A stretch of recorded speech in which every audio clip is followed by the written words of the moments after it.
Iniciamos con esta presentación una serie de vídeos en los que vamos a explicar los diferentes aspectos que hay que abordar al redactar nuestra propuesta. Revisaremos los apartados de excelencia, impacto e implementación, habiéndose dividido cada uno de ellos en dos vídeos cortos.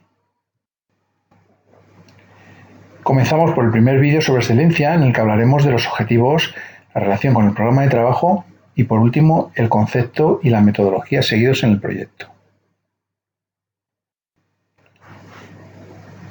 Cuando abordamos la redacción de la propuesta, lo primero que debemos plantearnos es que no estamos escribiendo un paper para que sea revisado por nuestros expertos en nuestro campo.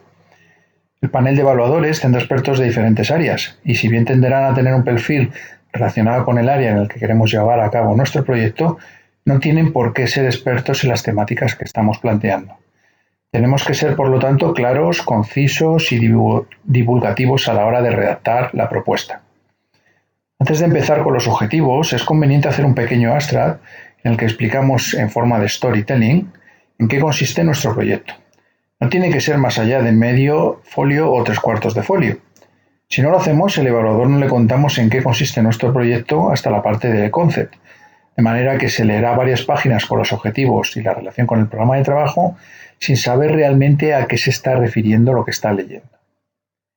Este abstract debe incluir estos 6 aspectos: el problema que queremos resolver, cuantificando la magnitud del problema e indicando las fuentes de datos; cuál es la solución técnica que planteamos para resolver este problema; cómo implementamos en nuestro proyecto, cómo hacemos realidad esta solución técnica que planteamos; cuál es el público objetivo, el sector al quien va dirigido nuestro proyecto; qué impacto vamos a causar en el entorno europeo a nivel técnico, pero también a nivel de mercado; y quiénes forman parte del consorcio y qué labor hace cada uno de ellos en el mismo. A continuación, tenemos que plantear los objetivos. Deben tener estas 5 características principales. Deben ser específicos.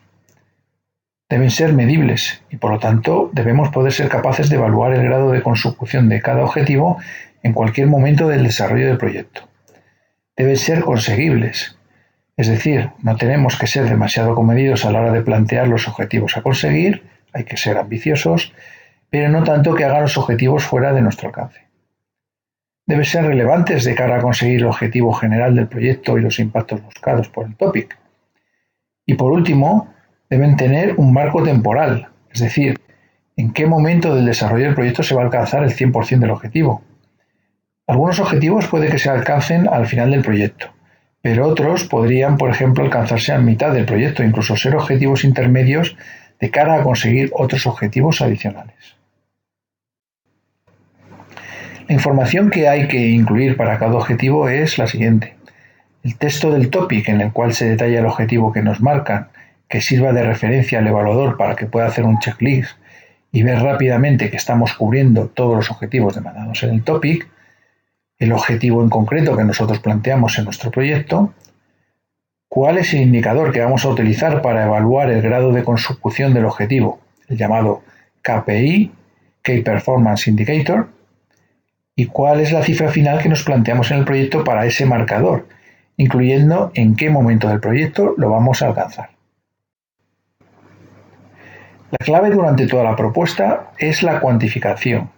Hay que medir todo, dar cifras para que el evaluador tenga puntos de referencia concretos sobre los que poder evaluar.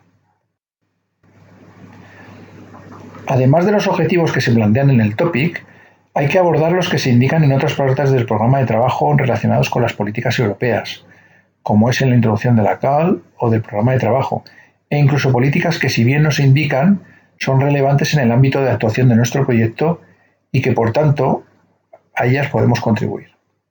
Un ejemplo es el EU Green Deal, recientemente lanzado y al que podemos contribuir con nuestro proyecto. En la relación con el programa de trabajo, tenemos que hacer mención de los aspectos más relevantes del topic e indicar cómo lo vamos a abordar en el proyecto. Hay que incluir también en qué paquetes de trabajo y tareas lo vamos a hacer, e incluso si hay involucradas plantas pilotos, también lo podemos o lo debemos indicar. En la parte de concepto se explica en qué consiste el proyecto. Es conveniente hacer un esquema en el que de forma visual se pueda ver la estructura del proyecto, los pilotos, los flujos entre cada parte, sus relaciones, etc. Una pregunta recurrente sobre el número, tamaño y distribución de los pilotos del proyecto. No hay ninguna regla en cuanto a esto. Debe ser lo que demande el proyecto.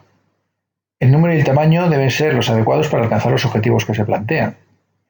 En cuanto a la distribución, en un caso ideal, deben estar representadas todas las realidades que hay en Europa, y por lo tanto, lo ideal sería que estuvieran distribuidos a lo largo de toda la geografía. Pero en algunos casos la temática hace que los pilotos tengan que estar concentrados en pocos sitios, e incluso en un solo país. Lo que tenemos entonces que demostrar es la relevancia para Europa y justificar por qué de esa distribución geográfica, digamos, peculiar. Por otra parte, los pilotos deben estar relacionados entre ellos, mediante, por ejemplo, tareas comunes, de manera que podamos estudiar en un mismo piloto diferentes aspectos del proyecto. Y al mismo tiempo, que un aspecto se pueda estudiar en varios pilotos para hacer comparativas. Pero no debe haber una relación tan estrecha de dependencia como para que si alguno de los pilotos se cae por cualquier motivo, afecte negativamente al resto de los pilotos del proyecto.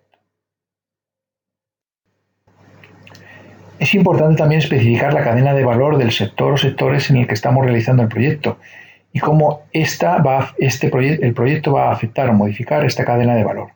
Dónde vamos a intervenir, dónde se va a crear valor, nuevos modelos de negocio, nuevos flujos de materiales, de información, etc. Llega el momento de abordar los TRL, los Technology Readiness Levels, para indicar el estado de maduración actual de la tecnología y a dónde la vamos a llevar en el proyecto. Para cada una de las tecnologías, productos o servicios que desarrollemos, tenemos que indicar el TRL actual y el TRL de partida de nuestro proyecto, que no tienen por qué coincidir. Puede haber tecnologías que estén incluso en fase comercial, pero en un ámbito totalmente diferente al de nuestro proyecto, y que por tanto tengan que sufrir un proceso de adaptación. Por este motivo, el TRL sería diferente al del proyecto. Además, tenemos que incluir el TRL al que vamos a llegar en el proyecto. Debe ser coherente con lo que nos piden en el topic, o si bien no nos piden un TRL concreto, con el tipo de acción de que se trate. Una RIA con TRLs que oscilan entre 3 a 6 aproximadamente, o una RIA con TRLs que oscilan entre 5 o 7 aproximadamente.